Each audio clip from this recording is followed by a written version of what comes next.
ನಮಸ್ಕಾರ. ಇದು ನಮ್ಮ ಯಳಂಪಳ್ಳಿಯ ಬಬ್ಬು ಸ್ವಾಮಿ ದೇವಸ್ಥಾನ. ಬನ್ನಿ, ಇವತ್ತು ನಾನು ತುಳುನಾಡನ್ನು ಕಾಯುತ್ತಿರುವ ಕರಿಗಂಧದ ಗುರ್ಕಾರ ದೈವರಾಜ ಬಬ್ಬುವನ್ನು ಕತೆ ಹೇಳಕ್ಕೆ ಹೊರಟಿದ್ದೀನಿ. ಹಲವು ಹೆಸರುಗಳಲ್ಲಿ ಪ್ರಸಿದ್ಧ ಆಗಿರುವ ಬಬ್ಬು ಸ್ವಾಮಿ.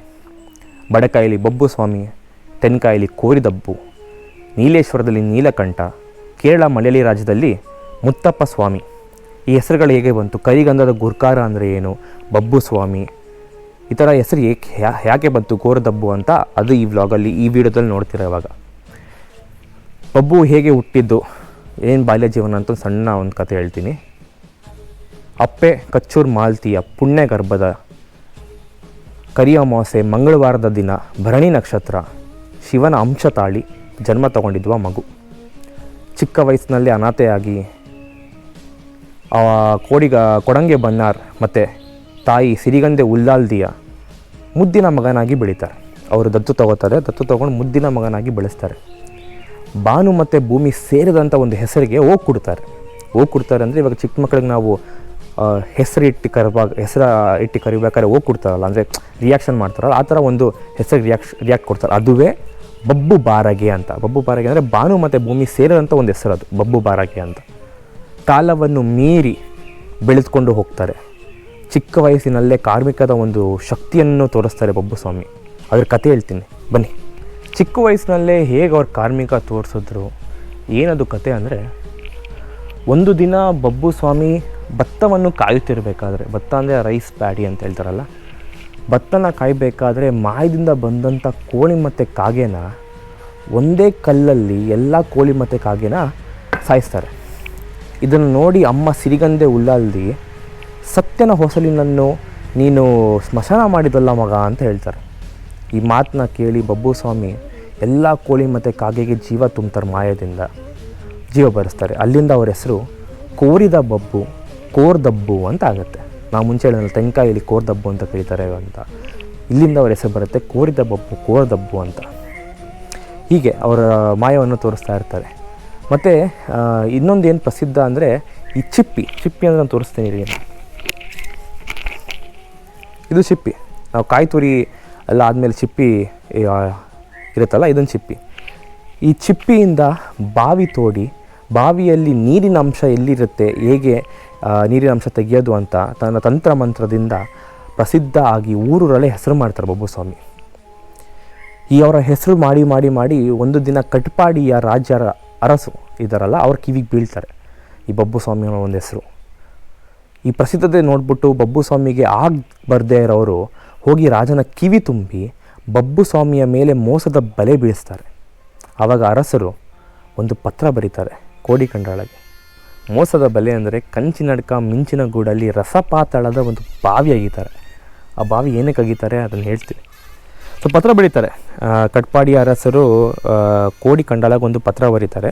ಅದನ್ನು ಕೊಡಂಗೆ ಬನ್ನಾರ್, ಅಂದರೆ ಬಬ್ಬು ಸ್ವಾಮಿಯವರ ಅಪ್ಪ ಕೊಡಂಗೆ ಬನ್ನಾರ್ ಅದರ ಪತ್ರವನ್ನು ಓದ್ತಾರೆ. ಆ ಪತ್ರದಲ್ಲಿ ಬರೆದಿರುತ್ತೆ, ನಿಮ್ಮ ಮನೆಯಲ್ಲಿ ಮಂತ್ರತಂತ್ರದಲ್ಲಿ ಪ್ರಸಿದ್ಧ ಆದ ಬಬ್ಬು ಸ್ವಾಮಿಯನ್ನು ನಮ್ಮ ಕಟ್ಪಾಡಿ ರಾಜ್ಯಕ್ಕೆ ಕಳಿಸ್ಕೊಡಿ, ಅವನಿಂದ ನಮಗೆ ಇಲ್ಲಿ ನೀರಿನ ಅಂಶ ತೋರಿಸ್ಬೇಕು ಅವನು ಅಂತ.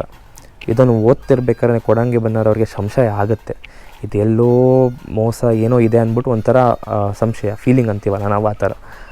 ಅಪ್ಪೆ ಸಿರಿಗಂಧೆ ಉಲ್ಲಾಲ್ದಿನೂ ಕಳಿಸ್ಕೊಡ್ಬಾರ್ದು, ಬೇಡ ಅಂತ ಹೇಳ್ತಾರೆ. ಆದರೆ ಬಬ್ಬು ಸ್ವಾಮಿ ನಾನು ಹೋಗಿ ಬರ್ತೀನಿ, ನಾನು ಹೋಗಿ ಬರ್ತೀನಿ ಅಂತ ಅವರು ಹೇಳಿ ಅಲ್ಲಿಂದ ಹೊರಡ್ತಾರೆ ಕಟ್ಪಾಡಿಗೆ ಬಂದು ತನ್ನ ಮಾಯೆ ಮಂತ್ರತಂತ್ರದಿಂದ ತೆಂಕಾಯಿ ಬಡಕಾಯಿಯಲ್ಲಿ ನೀರಿನ ಅಂಶ ಇದೆ, ಮೂಡಾಯಿ ಪಡ್ಡಾಯಲ್ಲಿ ನಾಗನ ನಡೆ ಇದೆ, ಅಂದರೆ ನಾಗನ ಬೀದಿ ಇದೆ ಅಂತ ಹೇಳ್ತಾರೆ.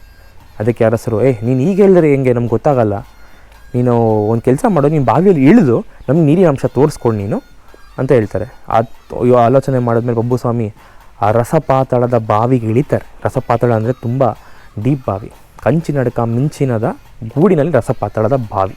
ಅದಕ್ಕೆ ಇಳಿತಾರೆ. ಇಳಿದು ಮಾಯದಿಂದ ನೀರಿನ ಅಂಶ ತೋರಿಸ್ತಾರೆ.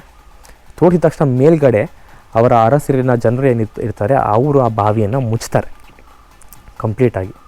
ಮುಚ್ಚಾರ ಮೇಲೆ ಗಿಡ ನೆಟ್ಟು ಬಬ್ಬು ಸ್ವಾಮಿಯನ್ನು ಆ ಬಾವಿಯಲ್ಲಿ ಬಂದಿ ಮಾಡ್ತಾರೆ. ಅಲ್ಲಿದ್ದ ಸಾಮಾನ್ಯ ಜನರು ಈ ಅನ್ಯಾಯವನ್ನು ನೋಡ್ತಾರೆ, ಆದರೆ ಯಾರು ಅರಸನ್ನು ತಡೆಯೋಕ್ಕೆ ಮುಂದೆ ಬರಲ್ಲ, ಭಯಪಡ್ತಾರೆ.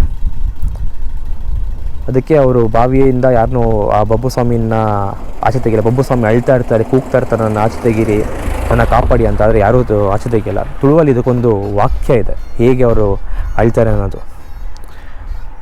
ಕೋರಿದ ಲೆಕ್ಕ ಕಿಲೆಪುವೇರು, ಕೈಕಂಜಿನ ಸ್ವರಟ್ಟು ಅರೆದುವೇರು, ಪುಚ್ಚದ ಸ್ವರಟ್ಟು ಬುಲಿಪುವೇರು. ಅಂದರೆ ಕೋಳಿ, ಕರು ಮತ್ತು ಬೆಕ್ಕಿನ ಸ್ವರದಲ್ಲಿ ಕಿರಿಸ್ತಾರೆ, ಕೂಗ್ತಾರೆ, ನನ್ನ ಆಚೆ ತೆಗೀರಿ ಅಂತ. ಆದರೆ ಯಾರೂ ಸಹಾಯ ಮಾಡೋಕ್ಕೆ ಬರಲ್ಲ.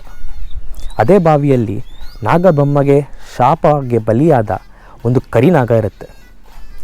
ಅವರ ಶಾಪ ವಿಮೋಚನೆಯು ಆ ಕರಿನಾಗದ್ದು ಬಬ್ಬು ಸ್ವಾಮಿಯ ಕೈಯಿಂದನೇ ಆಗುತ್ತೆ.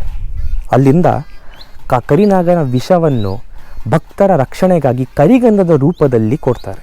ಅಲ್ಲಿಂದನೇ ಕರಿಗಂಧದ ಗುರ್ಕಾರೆ ಬಬ್ಬು ಸ್ವಾಮಿ ಅಂತ ಆಗ್ತಾರೆ. ನಾನು ಹೇಳಿದ್ನಲ್ಲ ಮುಂಚೆ, ಕರಿಗಂಧದ ಗುರ್ಕಾರೆ ದೈವರಾಜ ಬಬ್ಬು ಅಂತ, ಅದು ಹೆಸರು ಇಲ್ಲಿಂದ ಬಂದಿತ್ತು ಆ ಶಾಪ ವಿಮೋಚನೆ ಮಾಡಿದ್ಮೇಲೆ.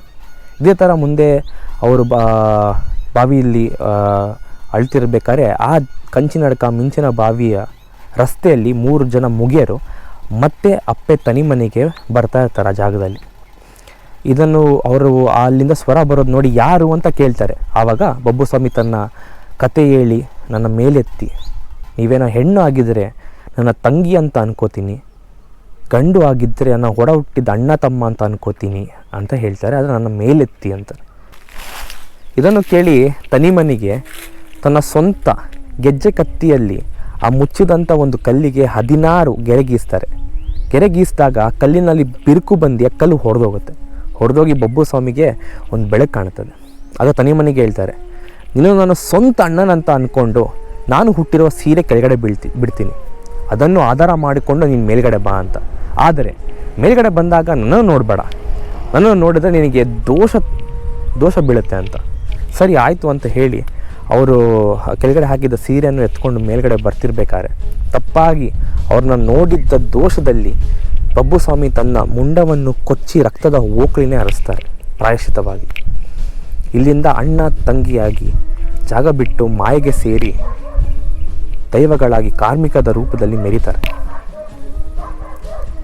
ನಾವು ಕೋಲದಲ್ಲೂ ನೋಡ್ಬೋದು. ಕೋಲದಲ್ಲಿ ಈ ಮಾಡಿರುವಂಥ ಒಂದು ತಪ್ಪಿಗೆ ಪ್ರಾಯಶ್ಚಿತವಾಗಿ ಬಬ್ಬು ಸ್ವಾಮಿ ತನ್ನ ಕಡಸಲೆಯಲ್ಲಿ ಮುಂಡನ್ನು ಕೊಚ್ಚುತ್ತಾರೆ, ಮತ್ತು ಹೊಟ್ಟೆಗೆ ಸೊರ್ಗೆ ಹಾಕ್ತಾರೆ, ಕೊಚ್ತಾರೆ, ಅಲ್ಲೂ ಇದು ಮಾಡ್ತಾರೆ. ಅದನ್ನು ನಾವು ಕೋಲದಲ್ಲಿ ನೋಡ್ಬೋದು. ಯಾಕೆ ಅಂದರೆ ಇವಾಗ ಅದೇ ಹೇಳಿದಲ್ಲ ಸ್ಟೋರಿಯಲ್ಲಿ ಮಾಡಿರುವಂಥ ತಪ್ಪಾಗಿ ನೋಡೋದಕ್ಕೆ ಅಲ್ಲಿ ಕೋಲದಲ್ಲಿ ನಿಜವಾಗ್ಲೂ ಪ್ರಾಯಶ್ಚಿತ ಮಾಡ್ತಾರೆ. ನೋಡುವಾಗ ಗೊತ್ತಾಗಲ್ಲ ಏನಕ್ಕೆ ಇದು ಮಾಡ್ತಾ ಇದ್ದಾರೆ ಅಂತ ಅನಿಸುತ್ತೆ. ನೀವು ನೆಕ್ಸ್ಟ್ ಟೈಮ್ ಬಬ್ಬು ಸ್ವಾಮಿ ಕೋಲ ಹೋಗ್ಬೇಕಾದ್ರೆ ಗೊತ್ತಾಗತ್ತೆ ನಿಮಗೆ ಏನಕ್ಕೆ ಆ್ಯಕ್ಚುಲಿ ಇದು ಮಾಡಿರೋದು ಅಂತ. ಬಬ್ಬು ಸ್ವಾಮಿ ಹಾಗೂ ಪರಿವಾರ ದೈವಗಳ ದೇವಸ್ಥಾನ ಉಡುಪಿ ಕ್ಷೇತ್ರದಲ್ಲಿ ಇಲ್ಲಿ ಬಂದಾಗ ನೇಮೋತ್ಸವ ಇರಲಿ, ಬೇರೆ ಕಡೆ ನೋಡಿರ್ತೀರ ಬಬ್ಬು ಸ್ವಾಮಿ ಮತ್ತು ಪರಿವಾರ ನೇಮೋತ್ಸವ ಅನ್ನೋದು. ಅಲ್ಲಿ ಬಬ್ಬು ಸ್ವಾಮಿ ಒಂದೇ ದೈವಗಳಿರಲ್ಲ, ಸಾಕಷ್ಟು ದೈವಗಳಿರ್ಬೋದು. ಇಲ್ಲಿನೂ ಅಷ್ಟೇ. ಇಲ್ಲಿ ನಿಮಗೆ ಜುಮಾದಿ ಬಂಟ, ಕುಳಿಗ, ಕೊರಗಜ್ಜ, ಬೇರೆ ಎಲ್ಲ ದೈವಗಳಿದೆ. ಹಾಗೆ ಥರ ಬೇರೆ ಕಡೆಯಲ್ಲೂ ಅಷ್ಟೇ ಬೇರೆ ಬೇರೆ ದೈವ ಇದೆ. ಬಟ್ ಬಬ್ಬು ಸ್ವಾಮಿ ಮತ್ತು ಪರಿವಾರ ದೈವಗಳೇನಕ್ಕೆ, ಬಬ್ಬು ಸ್ವಾಮಿ ಏನಕ್ಕೆ ಶ್ರೇಷ್ಠ ಅಂದರೆ ಅದಕ್ಕೊಂದು ಸಣ್ಣ ಕಥೆ ಇದೆ. ಬೇರೆ ಎಲ್ಲ ದೈವಗಳು ಸರೋವರಕ್ಕೆ ಸ್ನಾನಕ್ಕೆ ಹೋಗ್ಬೇಕಾದ್ರೆ ಘಟ್ಟಕ್ಕೆ ಒಂದು ಕಾಲು ಮತ್ತು ಸರೋವರಕ್ಕೆ ಒಂದು ಕಾಲು ಹಾಕಿ ಬೊಬ್ಬರಿ ಅಡ್ಡ ನಿಲ್ತಾರೆ. ಆ ಹೊತ್ತಿನಲ್ಲಿ ಬಬ್ಬು ಸ್ವಾಮಿ ಜಟರಾಯ, ಕೆಂಚರಾಯ ಮತ್ತು ಕಾಳರಾಯ ಅನ್ನೋ 3 ಉಗ್ರ ರೂಪ ತಾಳಿ ಬಬ್ಬರಾಯನ ಕಾಲು ಕಟ್ಟಿ ಬೇರೆ ಎಲ್ಲರಿಗೂ ಸರೋವರಕ್ಕೆ ಹೋಗೋಕ್ಕೆ ದಾರಿ ಮಾಡಿಕೊಡ್ತಾರೆ ದೈವಗಳು. ಅದಕ್ಕೆ ಬಬ್ಬು ಸ್ವಾಮಿ ಈ ರಾಜನ ದೈವ. ಬೇರೆಲ್ಲ ದೈವಕ್ಕೆ ಒಂದು ರೀತಿಯ ಮೇಲೆ ದೈವ ಮತ್ತು ಶ್ರೇಷ್ಠ ದೈವ. ಸೊ ಅಲ್ಲಿ ಗೊತ್ತಾಗುತ್ತೆ ನಿಮಗೆ ರಾಜನ ದೈವ ಅಂತ ಹೇಗೆ ಹೆಸರು ಬಂತು, ಕರಿಗಂಧದ ಗುರ್ಕಾರ್ ಅಂತ ಹೇಗೆ ಹೆಸರು ಬಂತು. ಅದಕ್ಕೆ ಉಡುಪಿ ಕ್ಷೇತ್ರ ಮಂಗಳೂರು ಕುಂದಾಪುರ ಕ್ಷೇತ್ರದಲ್ಲಿ ಕರಿಗಂಧ ಅನ್ನೋದು ತುಂಬ ಶ್ರೇಷ್ಠ, ಭಾಳ ಶ್ರೇಷ್ಠ. ಇಲ್ಲಿ ಬಬ್ಬು ಸ್ವಾಮಿ ಆಗಲಿ, ಕೊರಗಜ್ಜ ಆಗಲಿ ಕರಿಗಂಧ ಹಚ್ಕೋತಾರೆ. ಸೊ ಇದು ಬಬ್ಬು ಸ್ವಾಮಿಯ ಒಂದು ಕತೆ, ಬಬ್ಬು ಸ್ವಾಮಿ ಮತ್ತು ತನಿಮನೆಯ ಕತೆ. ಬಬ್ಬು ಸ್ವಾಮಿ ಮತ್ತು ತನಿಮನೆಯ ಕೋಲ ನೆಕ್ಸ್ಟು ನಿಮ್ಗೆ ಬರೋಕ್ಕೆ. ಸೊ ಅದಕ್ಕಿಂತ ಮುಂಚೆ ನಿಮಗೆಲ್ಲ ಗೊತ್ತಾಗಲಿ, ಅನಿಕಟ್ಟದು ತನಿಮನೆಗೆ ಮತ್ತು ಬಬ್ಬು ಸ್ವಾಮಿ ಎಲ್ಲ ಕೋಲ ಇದೆ, ಕಂಪ್ಲೀಟ್ ಕೋಲ. ಪಂಜುರ್ಲಿಯಲ್ಲಿ ಅನಿಕಟ್ಟದ್ದು ಇರಲಿಲ್ಲ ನಾನು, ಇವಾಗ ಕಂಪ್ಲೀಟ್ ಕೋಲಾಗಿದ್ವಿ. ಸೊ ಎಂಜಾಯ್ ಮಾಡಿ ನೀವು, ನಿಮಗೂ ಇಷ್ಟ ಆಗುತ್ತೆ.